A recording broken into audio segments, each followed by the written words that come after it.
Так, у нас в работе Infiniti Q60 в сервисе уже 2 месяца стоит. Вроде бы нашли проблему, завели в субботу. Сегодня приехали доделывать. Тут ужас, что творится. Все водой залило. Фишку покажи, да? Сгнивший разъем нашли с двух сторон. Ну, 2-3 разъема тут сгнили. Попадала вода туда, отсюда водосток идет, шланг вышел, и пару месяцев она была, заливала ее. Вот.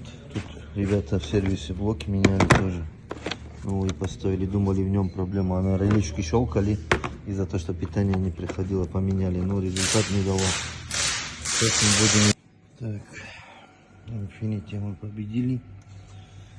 Потом они сами будут вот это коврик сушить и собирать. Здесь просто оттуда вот сверху воду заливало с трубки. Вот мы ее на место поставили, она слетевшая была. Чуть-чуть плохо. Сейчас машина запускается.